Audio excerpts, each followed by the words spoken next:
En este vídeo vamos a explicar cómo funciona el mercado de trabajo que utilizamos para el modelo de oferta y demanda agregadas. Bien, el mercado de trabajo va a constar de una serie de ecuaciones y de una representación gráfica y nos va a dar como resultado dos de las variables más importantes, que son la tasa de paro y el salario real que cobran los trabajadores. Bien, para construir este modelo del mercado de trabajo vamos a necesitar dos ecuaciones fundamentalmente. Una primera ecuación que se llama ecuación de salarios. La ecuación de salarios normalmente se simboliza con WS y nos dice el salario que van a exigir los trabajadores por su trabajo.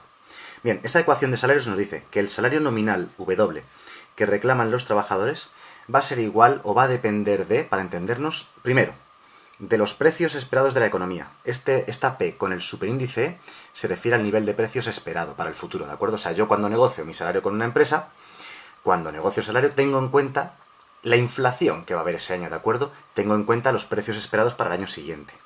Y además tengo en cuenta una función, ¿vale? Esta función puede tener varios aspectos, ¿de acuerdo? Así que se pone función de forma genérica.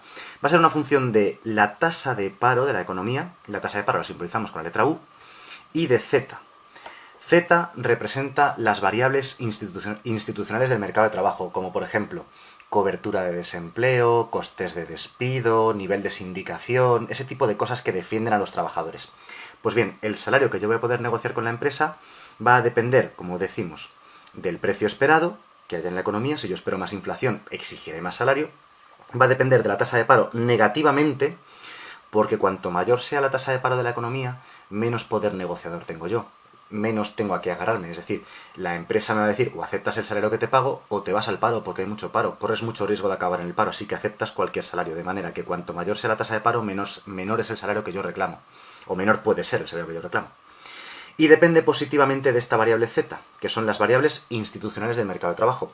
Lógicamente, cuanta más defensa haya del trabajador en cuanto a costes de despido, subsidio de desempleo, sindicatos y tal, mayor va a ser mi poder negociador y mayor salario nominal voy a poder yo exigir, lógicamente. Bien, tenemos una segunda ecuación, que es la ecuación de precios. La ecuación de precios nos dice el precio que cobran las empresas por el bien que producen. Y el precio que cobran las empresas por el bien que producen va a depender básicamente de dos cosas. Va a depender de este término, 1 más mu. Mu es el margen de beneficio que aplican las empresas, ¿de acuerdo? Esta letra griega que aparece aquí, la letra mu, va a representar el margen de beneficio que aplican las empresas y va a depender de W partido A, siendo W el salario que cobran los trabajadores y A representa la productividad de los trabajadores, ¿de acuerdo? Concretamente, un pequeño detalle sobre esto, lo que se conoce como el coste laboral unitario es W partido A, es decir, el salario que le pagas partido de la productividad. Esto no viene al caso, ¿vale? Pero se suele estudiar en el mercado de trabajo. Lo dejamos aquí aparte, no le hagáis mucho caso, solamente lo quería comentar. Bien, pues el nivel de precios que cobran las empresas por los productos que fabrican, como digo, depende en un primer lugar del beneficio que quieren tener, ¿vale? Del margen de beneficio. Y por otro lado, dependen del coste laboral unitario.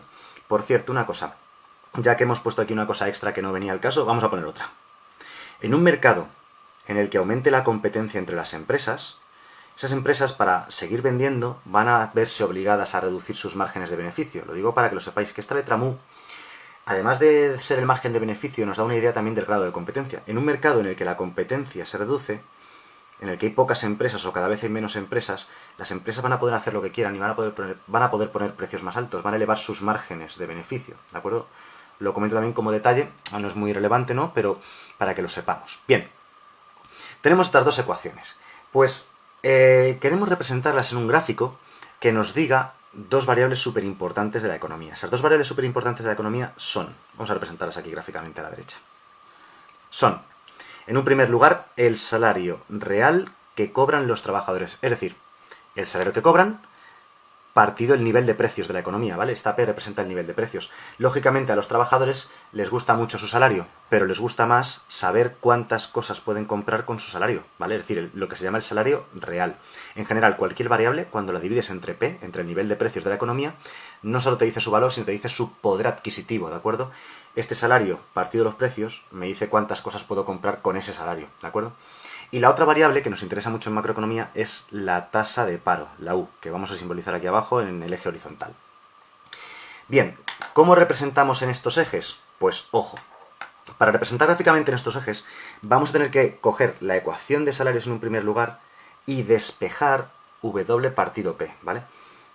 Pasamos este nivel de precios que está aquí multiplicando, que son precios esperados, pero pasamos aquí dividiendo, y decimos que el salario partido de los precios va a ser igual a esa función de UZ.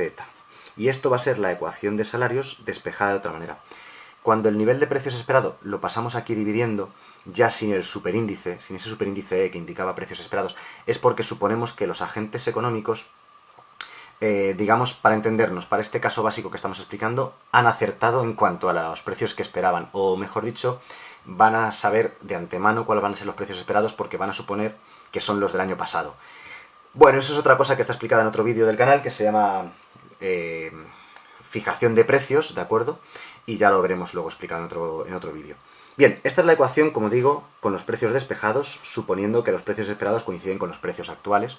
W partido P es igual a una función de UZ, esa es la ecuación de salarios. Y si hacemos lo mismo con la ecuación de precios, lo que hacemos es despejar W partido P. ¿De qué manera? Muy fácil. Pasamos esta P que está aquí multiplicando, a este lado dividiendo, la A que está aquí dividiendo la pasamos a este lado multiplicando, 1 más mu que está aquí multiplicando lo pasamos dividiendo. Total, que si hacéis el despeje, como digo, queda que W partido P es igual a A partido 1 más mu. Y esta va a ser la ecuación de precios de la economía, ¿vale? Así que las que están aquí escritas de color azul, las que hemos puesto originalmente, ecuación de precios y de salarios, son, digamos, más bien simbólicas, porque en este modelo vamos a trabajar con las ecuaciones despejando el salario real a la izquierda del igual. ¿Por qué motivo? Porque es el que aparece en el gráfico, es lo que queremos estudiar, ¿de acuerdo? Solamente es una decisión de cómo se creó el modelo. Si representamos gráficamente estas ecuaciones en el gráfico, vamos a hacerlo aquí, a la derecha, tendremos que la ecuación de precios es igual, aquí está, a una constante, porque la A, que es la productividad de los trabajadores, es un valor constante, mu es otro valor constante, es decir, que la ecuación de precios nos queda una línea recta totalmente horizontal. Esa va a ser la ecuación de precios, cuya ordenada en el origen, A partido 1 más mu, nos va a decir el salario real de la economía. Y la ecuación de salarios va a ser en general una curva decreciente. Se puede dibujar también como una línea recta, depende del caso, pero vamos, se puede dibujar como recta si queremos.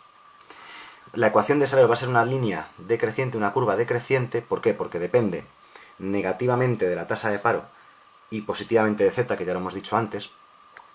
Bien, y el punto de corte entre ambas curvas, el punto cero inicial de equilibrio que dibujamos siempre en macroeconomía, nos va a decir la tasa de paro U sub 0 inicial de la economía y nos va a decir el salario real inicial de la economía.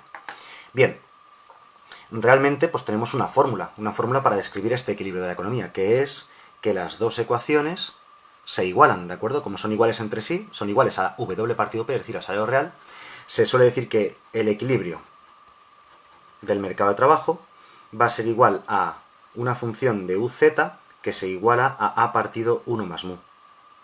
Realmente las ecuaciones quedan muy bien, muy bonitas, pero la mayoría de las veces no las vamos a utilizar numéricamente, es decir, muy rara vez en el modelo del mercado de trabajo se van a sustituir los datos para obtener resultados concretos. A ver, se puede hacer y si te dan los datos, pues los sustituyes y lo que te salga.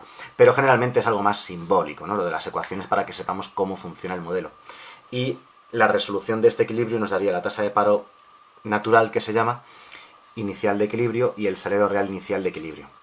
Bien, una última cosa más, que tengamos claro, sobre todo muy importante, cómo se desplazan las curvas, ¿de acuerdo? Es bastante obvio, pero bueno, vamos a decirlo de todas maneras. La ecuación de precios en general se va a desplazar hacia la derecha, o sea, hacia arriba, perdón, se va a desplazar visualmente así, hacia arriba, en paralelo hacia arriba. ¿Cuándo? Pues como la ecuación de precios, que la tenemos aquí. La ecuación de precios depende de A y de mu. Pues la ecuación de precios se va a desplazar hacia arriba cuando aumente la productividad, porque va a hacer que el valor de la fracción aumente, o cuando baje mu. En estos casos es cuando la ecuación de precios se va a ir hacia arriba. Lógicamente se irá hacia abajo en el caso contrario, ¿no? La ecuación de precios la desplazaremos visualmente hacia abajo, paralelamente hacia abajo, cuando o baje la productividad o aumente mu, el margen de beneficios de las empresas.